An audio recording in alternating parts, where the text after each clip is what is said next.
Valley Road, Jasper, Alabama in the 1950s, 1960s. A great place for kids. Hi, I'm Rowland. Once again, another YouTube presentation. This time, as the subject would imply here, I'm going to talk to you about Valley Road. Valley Road in Jasper, most of you probably know where it is. Today it's located up near Bevel State Community College. And it's changed quite a bit from when my family moved here in 1956 to what it looks like today. And I will tell you that when my family moved here, my dad was president of Walker College. That's where Bevel State is currently located. But our house was not completed. It was being built on Valley Road. And for about 3 months, we lived in Fair Hall. That's called McCutcheon Hall today, as our house was being completed. Our house was one of the first houses to be constructed on Valley Road. And shortly after that, there were many, many others, as there are today. And the interesting thing about this is that almost all of the daddies, the males, the house owners anyway, they were all World War II veterans. And so that was kind of interesting. And by being World War II veterans, you know, they had children. These children were baby boomers. I was a baby boomer. My brother was a baby boomer. And so the neighborhood was just full of kids. And so that was what was so unique about this, you know. I remember very, very well.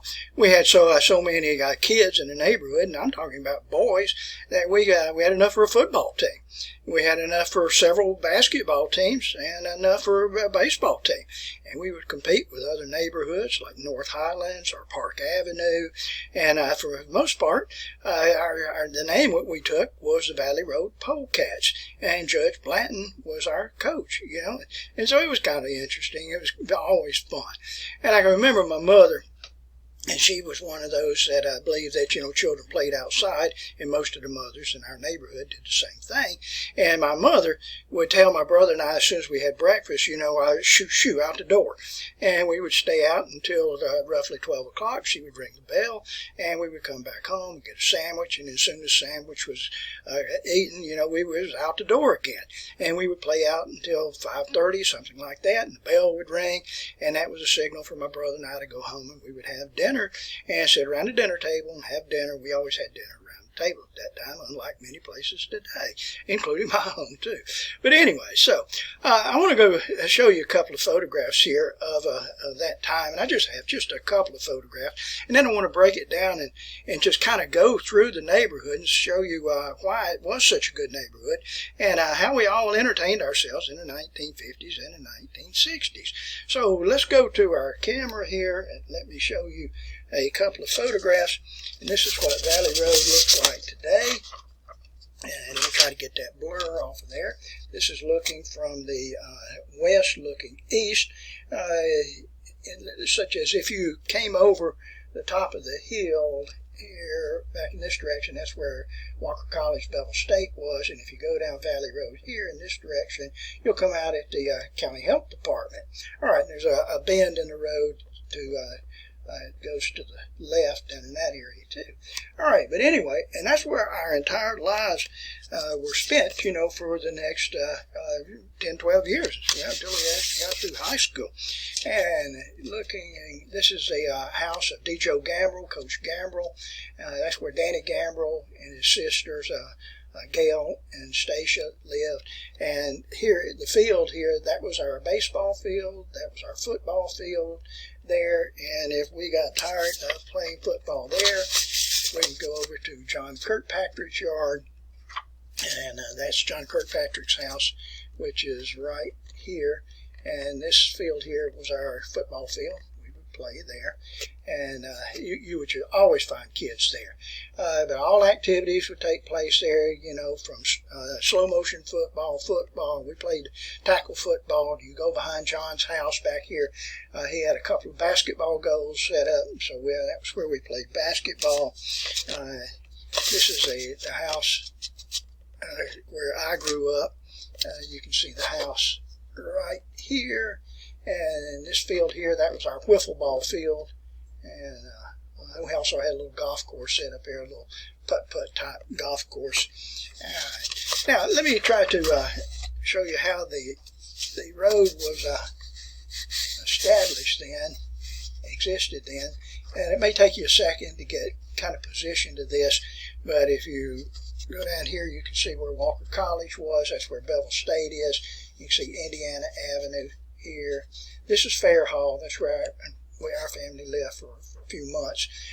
There were houses all along through here. Now this is where the Rowland Center is. The college gym is present there. The old high school gym is present here. Now the old Walker County High School is over here, so it kind of gets you oriented to this. If we go back a little bit here in the other direction, you can see where the football field is located right there. Let me try to use a pointer. Football field was here. Now that's where the current football field, Cairo Gamble Field, I believe is what it's known as. Here was a track. There's a concrete track that's present there. Back in our day, that was a cinder track. And this is a baseball field. And it wasn't very well developed. You know, it was just, that's what we would use for a baseball field. It had a little backstop back here. This is where the current tennis courts are next to Bevel State. But that was a baseball field here. During the summer months, since this was a county school, during the summer months, all the county buses would be parked back in this area here, bus parking. And that was always fun because, you know, during the summer months we could go down and push the doors of the buses open, and we could make those into our little clubhouses. And yeah, that was fun here. All right, now, if you notice here that there are woods, and these woods are still present here today. This is where the current Jasper High School baseball field is right here. But there were woods here, and then we had woods that was all up in this area here. And this is just where we had innumerable clubhouses and just places where you could play war, and just have a good time. All right, so let's go back to Valley Road here. And over in this area, now this would be coming down Indiana Avenue. You can see where Indiana Avenue is here. I forget what street this is, probably 15th Street, 14th Street, I believe it is. And notice here that this is where the Bevel State parking lot is today. But there was a house there. Pete Myers was the owner of the house, and he had a son, Tommy Myers. We called him Mouse. Tommy Myers, two sisters, Sandra and Sybil. All right, so let's go up the hill here. All right, now today the road splits and goes back in this direction here. And I want to address that subject because during those days it was not paved. It was a black unpaved road. It had like black rock, and that's what we called it. We gave it the name, the Black Rock Road. So if you go up here, such as that, let me move my pencil up here, and there was a water tank that was over here. And this water tank, did I label it? Yeah, this water tank was always fun. We would climb to the top of it. It's a wonder we didn't kill ourselves doing that, but we would do that. And there was a little trail that went through the woods here, and it went all the way down to where Washington Bridge Road is today. And then we could walk up the road here and go to the Handy Dandy. And it was guaranteed at least once a day we would go to that Handy Dandy, buy baseball cards or BBs or whatever. All right, so here was Washington Bridge Road. That's today. Well, let's go back to over here to this area here. I'm having to work upside down, so it's kind of difficult here. And the road split, and you had the Black Road, which we called the Black Road, and it was known at that time as Amos Peach Orchard Road. All right, now that is where houses are today. Dr. Birdsong's house is there. The Byers' house was present back here, and this road. Let's see if I can continue here with that. Move my fingers out of the way. And this road would continue on out here, such as that. And then this is where the Dabbs Medical Center is, right back in through here. But the point I'm trying to make is that this was the original Washington Bridge Road. And this was the original Washington Bridge Road right here. It came out by the Dabbs office here, went over by Harbor Freight, and then on out to Heritage Hills. All right, so let's go back to this road here. This road was a brown road. It was just a regular dirt road, and that was the name we gave it, the Brown Road. And it's still there today. It's a paved road today. But anyway, that was kind of the way it was back in those days. So let's go down Valley Road and identify the houses here. And you can see this is where my family lived here. We were one of the first houses here. And across the street, and by the way, my family, we had my brother Ryan and I, and he was a year younger than me. Down here, this was This house was Fort Lawler's house. I had Perry Lawler and his sister, who were the children. The Freeman's house was right here. Susan Freeman. All of us kids are the same age. Guy Abel lived here. Had Guy and Lee Abel. They were a little bit younger than us. But anyway, moving down, the next house here was Mike Cunningham. He lived here. We go across the street here. This was Pierce. They had Carolyn Pierce here. Down here's Danny Gamble. I already mentioned D.Joe Gamble, Coach Gamble's house, and then Danny and Stacia and Gail. Go across the street. This was the Blanton house. Had Al Blanton here. Kane house, R.C. Kane. This was the children, David Kane, Eric Kane. We moved to this house here. This was the Clark house. I don't know if they had children, and they were not our ages, so I'm not real sure about that.